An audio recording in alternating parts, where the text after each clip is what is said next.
तो दोस्तों, इन दिनों दुनिया की मीडिया में सबसे ज्यादा सुर्खियों में दो ही लोग बने हुए हैं। एक हैं हमारे विदेश मंत्री डॉक्टर एस जयशंकर और दूसरे हैं तुर्की के यूएन प्रतिनिधि। अब ये दोनों चर्चा का विषय क्यों बने? वजह साफ है। दरअसल तुर्की के यूएन रिप्रेजेंटेटिव ने कहा कि भारत अभी वीटो का हकदार नहीं है, यानी भारत को स्थायी सदस्यता देना जल्दबाजी होगी। और बस यहीं पर जयशंकर साहब ने उनकी ऐसी क्लास ली कि पूरा यूएन हॉल तालियों से गूंज उठा। तो आज की इस वीडियो में हम आपको वही पूरी कहानी बताएंगे कि कैसे तुर्की ने भारत को नीचा दिखाने की कोशिश की और कैसे जयशंकर ने पलटवार करके भारत की आवाज़ बुलंद कर दी। तो वीडियो को आखिर तक ज़रूर देखिएगा, क्योंकि ये मामला सिर्फ एक बहस का नहीं बल्कि भारत के भविष्य, उसके सम्मान और दुनिया की बदलती राजनीति से जुड़ा हुआ है। लेकिन आगे बढ़ने से पहले इस वीडियो को लाइक करके चैनल को सब्सक्राइब ज़रूर कर लीजिए। अब देखिए, बीते कुछ समय से भारत को संयुक्त राष्ट्र सुरक्षा परिषद यानी यूएनएससी में स्थायी सदस्यता देने की बात फिर से जोर पकड़ने लगी है। पहले ये मुद्दा थोड़ा शांत हो गया था, लेकिन अब एक बार फिर ये चर्चा तेज हो गई है और इसकी शुरुआत हुई संयुक्त राष्ट्र महासचिव एंटोनियो गुटेरेस के बयान से। गुटेरेस ने साफ साफ कहा कि समय आ गया है कि 1945 में बनी इस पुरानी यूएनएससी को 2025 के हिसाब से नया रूप दिया जाए।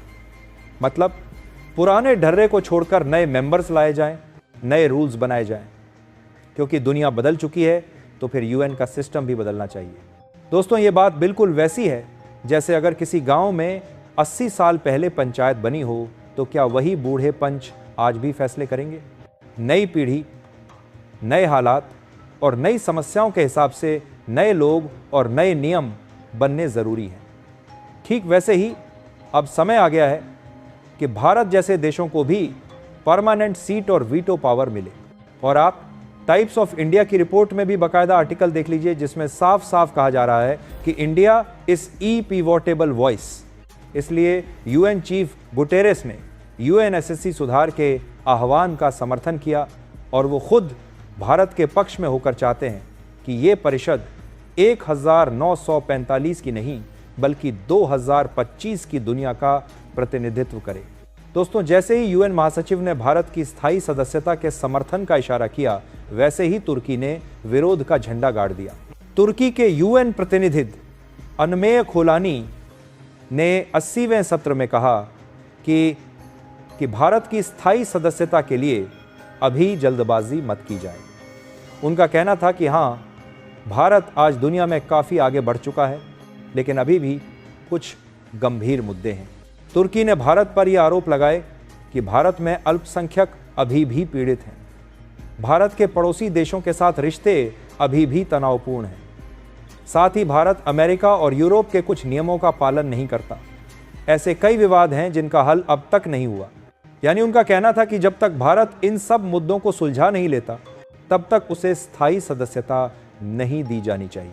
लेकिन इसके जवाब में जयशंकर साहब जी ने कहा, जो देश खुलकर आतंकियों को मदद देता है वो दूसरों की भलाई की बातें करने की हकदार नहीं है। तुर्की के लिए यही सही है। जयशंकर साहब ने तुर्की के अपने आंतरिक मामलों की भी ओर इशारा किया। उन्होंने कहा कि तुर्की में महिलाओं के खिलाफ सबसे ज़्यादा अपराध होते हैं बलात्कार, ऑनर किलिंग और खुलेआम देह व्यापार तक। और अगर आप भारत में अल्पसंख्यकों की बात करते हैं तो पहले अपने देश की महिलाओं की सुरक्षा पर ध्यान दें। दरअसल ये मामला सिर्फ बहस का नहीं बल्कि अंतर्राष्ट्रीय संगठनों की प्रभावशीलता का भी है। जयशंकर ने स्पष्ट किया कि बहुपक्षीय व्यवस्था पर लगातार हमले हो रहे हैं। अगर इसे तुरंत सुधार नहीं किया गया तो आधुनिक विश्व व्यवस्था का आधार ही हिल जाएगा।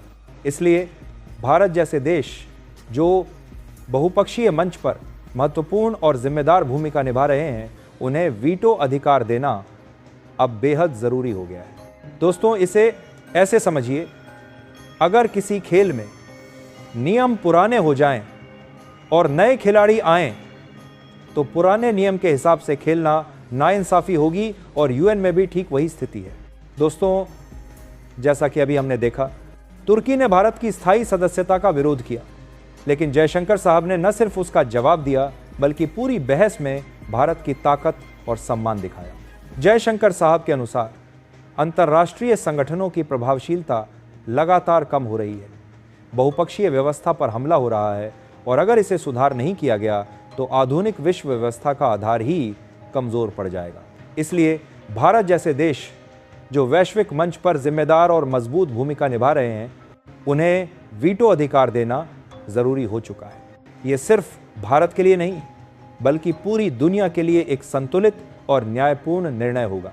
दोस्तों, इसे हम ऐसे भी समझ सकते हैं कि सोचिए, अगर एक बड़ी टीम में केवल कुछ लोग ही निर्णय लें और बाकी की राय को अनसुना कर दें तो टीम का खेल कभी संतुलित नहीं रहेगा। यूएन में भी यही हाल है। भारत जैसे देश के पास वीटो अधिकार होना चाहिए ताकि निर्णय केवल कुछ देशों के फायदे के लिए न हो बल्कि सभी देशों के हित में सही फैसले लिए जा सके। अब वीटो पावर भारत के खातिर इसलिए ज़रूरी है क्योंकि वीटो पावर यानी किसी भी देश को सुरक्षा परिषद के फैसले रोकने का अधिकार। अगर किसी सदस्य देश के पास वीटो है तो वह अपने खिलाफ या अपने हितों के खिलाफ कोई भी निर्णय रोक सकता है। वर्तमान में यूएनएससी में 5 स्थायी सदस्य देश हैं जिनके पास वीटो पावर है: अमेरिका, रूस, चीन, फ्रांस और ब्रिटेन। यानी ये 5 देश मिलकर ही बड़े फैसले कर सकते हैं और अगर कोई निर्णय उनके हित में नहीं है तो वीटो के जरिए उसे रोक सकते हैं। लेकिन सवाल उठता है, भारत के पास वीटो क्यों नहीं है? इसके लिए देखा जाए तो वजह साफ है कि 1945 में जब यूएन बना था तब भारत अब जैसी वैश्विक शक्ति नहीं था। उस समय दुनिया के राजनीतिक और आर्थिक केंद्र कुछ और देशों में थे, इसलिए भारत को वीटो नहीं दिया गया। लेकिन अब 2025 के दृष्टिकोण से देखा जाए तो भारत दुनिया की चौथी सबसे बड़ी अर्थव्यवस्था, एक मजबूत सैन्य शक्ति और वैश्विक कूटनीति में अग्रणी देश बन चुका है। वीटो पावर इसलिए भारत के लिए ज़रूरी है क्योंकि भारत वैश्विक मुद्दों जैसे आतंकवाद, जलवायु, व्यापार और सुरक्षा में अधिक प्रभाव डाल सकता है और जब कोई फैसला छोटे देशों के खिलाफ होगा तो भारत उसे रोककर न्याय सुनिश्चित कर सकता है। इसके अलावा दुनिया में केवल 5 देशों का नियंत्रण नहीं चलेगा बल्कि भारत जैसे देशों को भी निर्णय में बराबरी का हक मिलेगा। तुर्की नहीं चाहता कि भारत को यह पावर मिले, लेकिन उनका मुंह बंद करने के लिए जयशंकर साहब ने यह भी साफ किया कि अंतर्राष्ट्रीय मंच पर आरोप लगाने से पहले हर देश को अपने देश की समस्याओं की जिम्मेदारी लेनी चाहिए। तुर्की ने भारत पर आरोप लगाए, लेकिन अपने गिरेबान में हाँकना जरूरी है।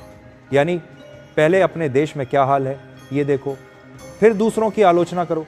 अंत में दोस्तों, यही संदेश है, भारत अब वैश्विक मंच पर सम्मान और जिम्मेदारी दोनों के साथ कदम रख रहा है।